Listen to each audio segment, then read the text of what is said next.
So we are talking about recent trends in banking and financial markets.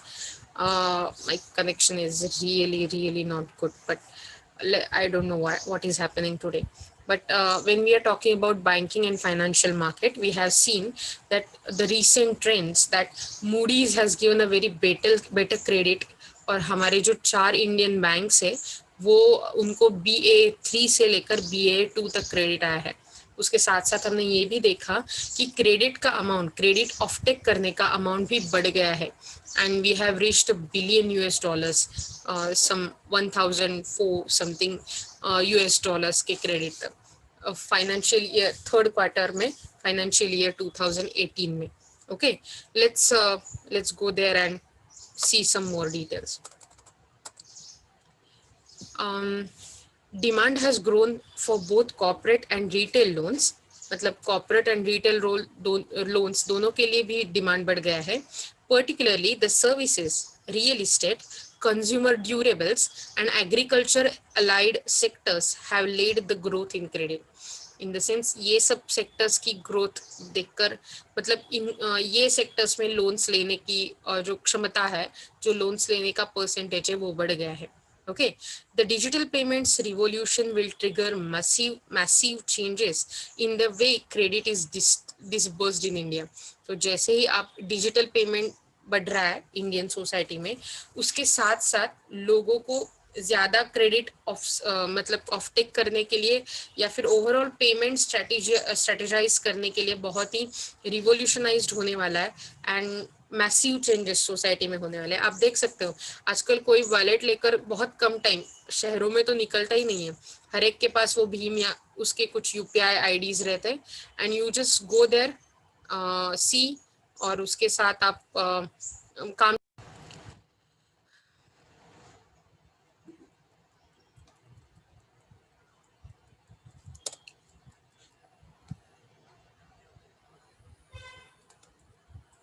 So we can see overall from financial year 2006-7 to financial year 2018-19 हमारा growth ही हुआ है, मतलब deposit में growth in deposits over the past few years.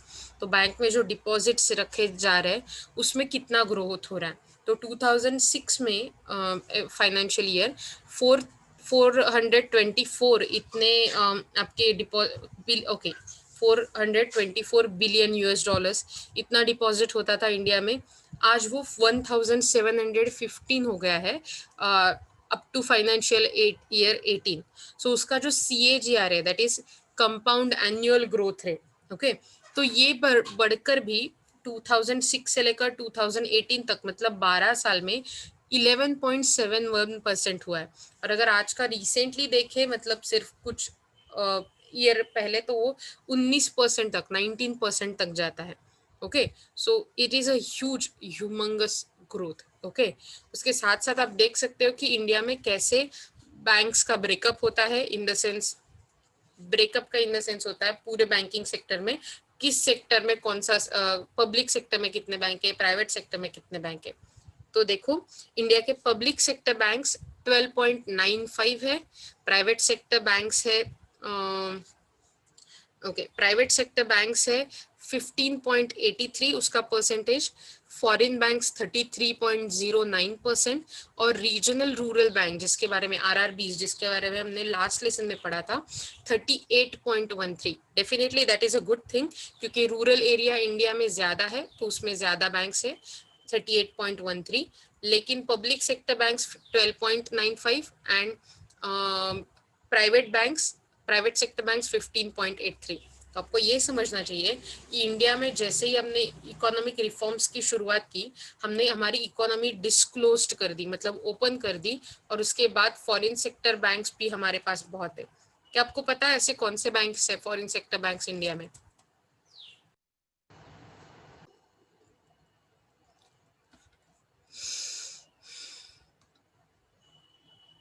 तो मैंने पूछा था कि आपको किसी फॉरेन सेक्टर बैंक के बारे में पता है या फिर इंडिया में जो काम कर रही है, डू यू नो?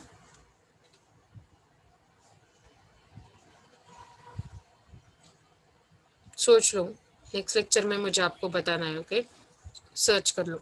तो अगर आप देख सकते हो, आप ये ग्राफ की हिसाब से तो डार्क ब्लू है पब्लिक सेक्टर बैंक, फेंट है प्राइवेट सेक्टर बैंक, फेंट ब्लू, एंड उसके साथ जो एकदम से फेड दिख रहा है that is foreign sector banks. Okay, और ओवरऑल जो लाइन आपको दिख रही है that is total asset RHS।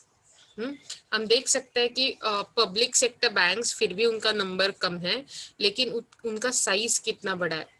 they are concluding for a far more reach for deposits, okay, total banking sector asset में। तो थ्रू आउट फाइनेंशियल ईयर 13 से लेकर फाइनेंशियल ईयर 19 तक आपके पब्लिक बैंक के सेक्टर बहुत ज्यादा है। अब ये फाइनेंशियल ईयर 19 मतलब ये प्रोजेक्टेड फिगर्स होते हैं, तो हम फाइनेंशियल ईयर 18 तक एक्चुअल फिगर्स ही देखेंगे। तो आप देख सकते हो 1557.04 US बिलियन डॉलर, इतने बड़े एसेट्स है सिर्फ पब्लिक बैंक के, जो पहले 1140 होता था। लेकिन देखने वाली चीज ये है कि उसके साथ साथ प्राइवेट सेक्टर और फॉरेन सेक्टर के जो बैंक है उनका भी परसेंटेज थ्रू आउट ईयर्स बढ़ता जा रहा है। इन द सेंस उसका ग्रोथ रेट बहुत ज्यादा है, और इसकी वजह से हमें डेफिनेटली ये पता चलता है कि इंडिया में फॉरेन सेक्टर बैंक जैसे या फिर पब्लिक सेक्टर बैंक को भी बहुत ज्यादा मतलब डोमिनेशन करने की, they can dominate over the banking field. Okay, the Indian banking system consists 12 public sector banks, 22 private sector banks, 46 foreign banks, and 56 regional rural banks. लक्षात ठेवायचा number, okay. 12 public sector banks, 22 private sector banks, 46 foreign banks, and 56 regional rural banks. 1485 urban cooperatives and 96,000 rural cooperative banks, in addition to cooperative credit institutions. As on January 31st, 2020, the total number of ATMs in India increased to 2,10,263. भारतात total असणारी ATMs चा number आहे 2,10,263 and is further expected to increase to 40,07,000 by 2021.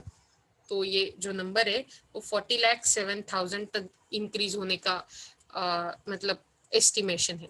Okay, public sector banks asset stood at ₹72.59 lakh crore, that is 1,038.76 US billion dollars in financial year 2019.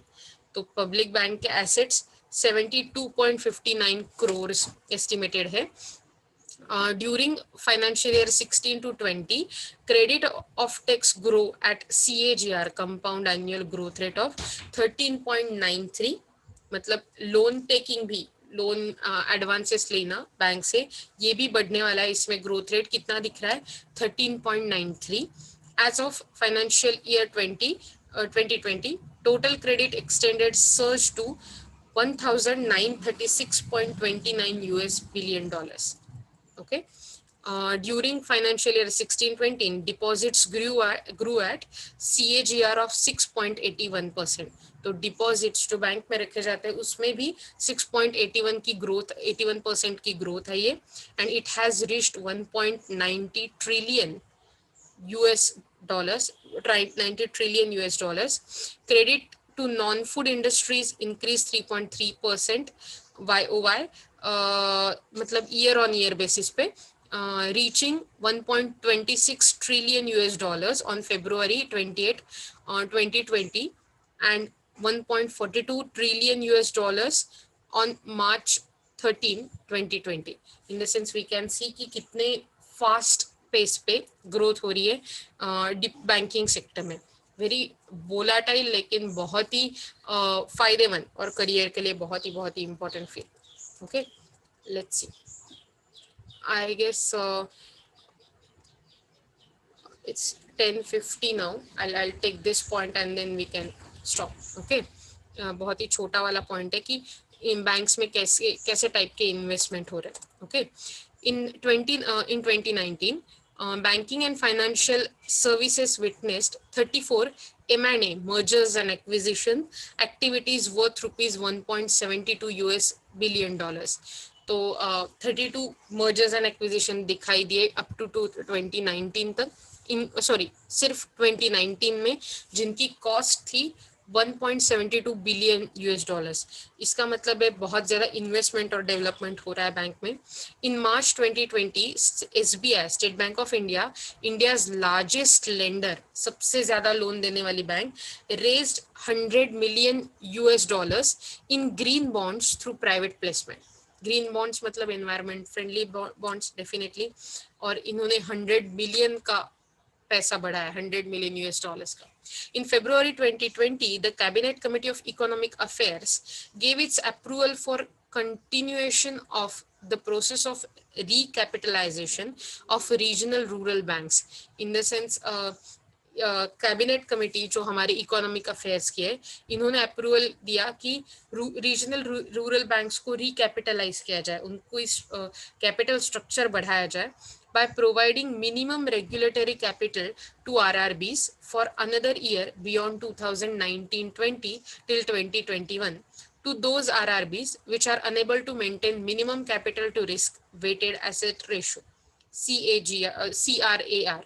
Okay, capital to risk weighted asset ratio up to 9% as per the regulatory norms prescribed by RBI.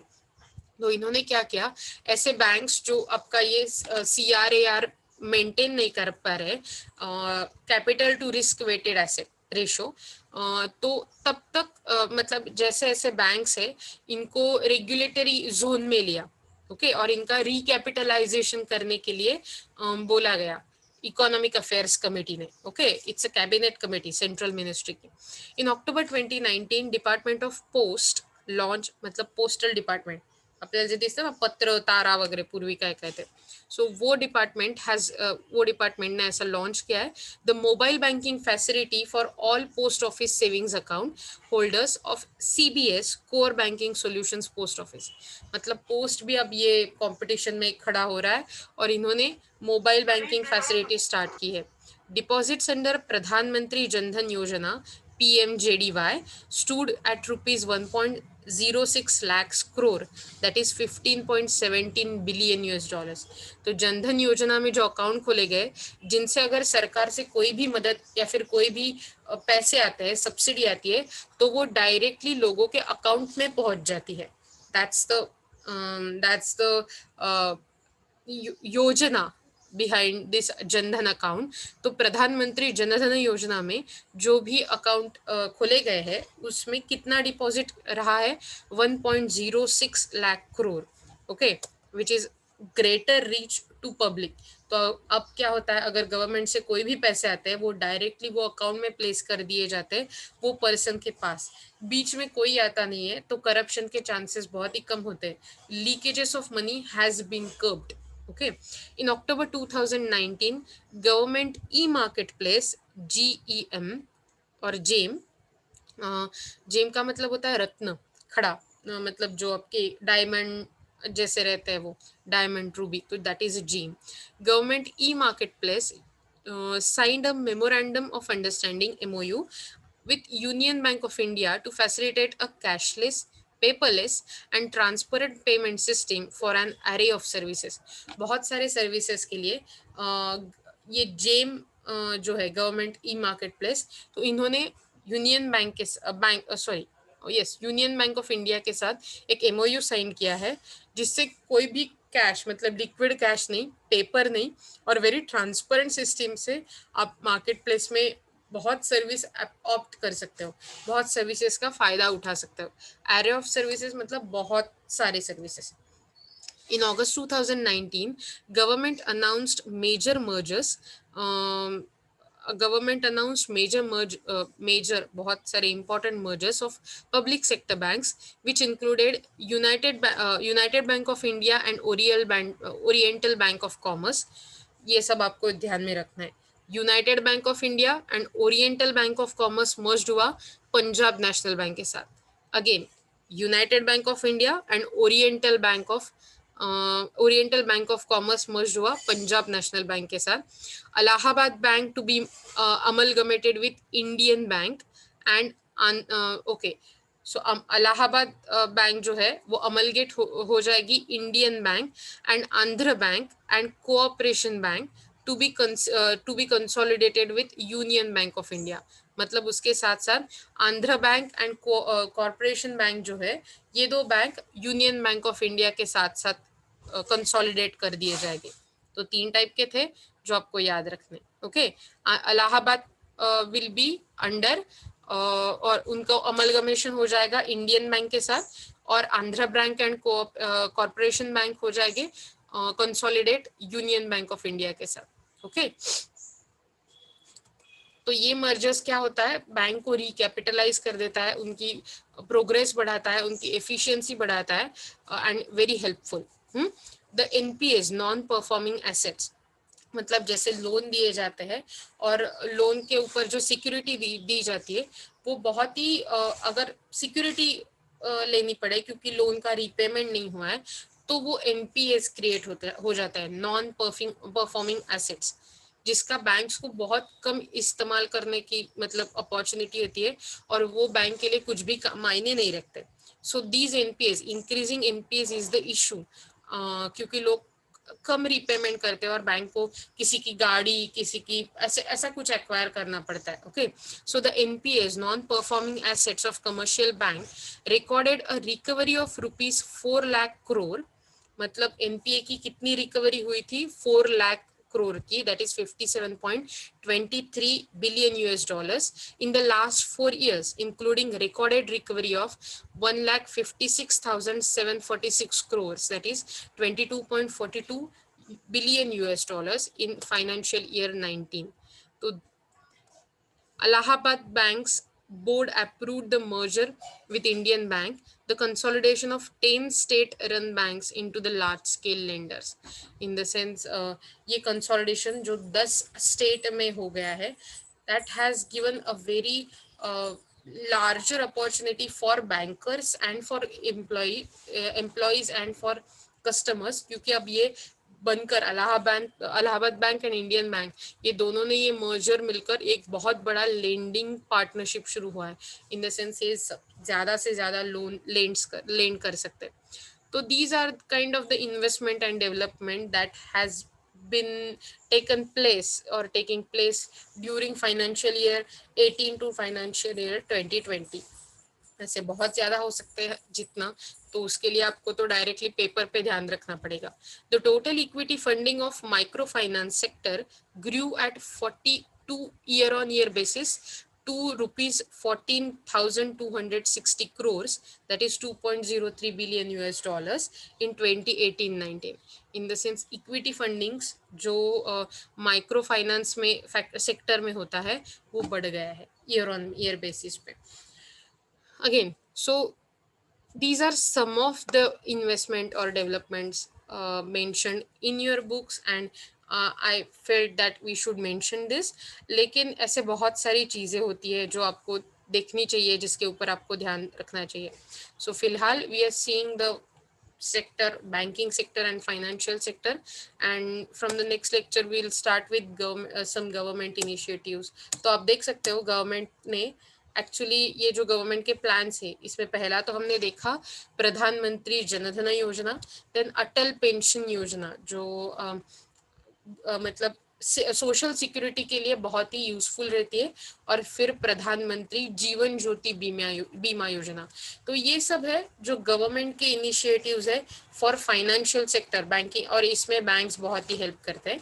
और इसके बाद हम जो government initiatives देखने वाले उनके लिए हम नेक्स्ट लेक्चर में शुरू करेंगे। ओके, फिलहाल के लिए अभी रुक जाते हैं। मुझे पता है आज आपके लेक्चर में बहुत ज़्यादा इंटरप्शंस हुए थे और उसके लिए I am personally saying you sorry, very sorry. I try to get better network through these days. Okay, so have a nice day ahead. मजा करा, वीकेंड आहे तरी जास्त घराबाहेर नको, पण या हैव फन। एंड अगर आपको कुछ दिक्कत है जो मैंने स्टडी मटेरियल भेजा है उसमें या फिर और कुछ, तो प्लीज़ लेट मी नो। मैंने ऑलरेडी आपको अटेंडेंस शीट भेजा है, लेकिन फिर भी जिनके पास वो नहीं आया है और या फिर जिनको नहीं मिला है उनके लिए वो उनके लिए मैं दे देती हूँ। डेफिनेटली मैं आपको नोट्स भेज दूंगी। Thank you for reminding me, really really thank you. Where is that, just a minute. Okay.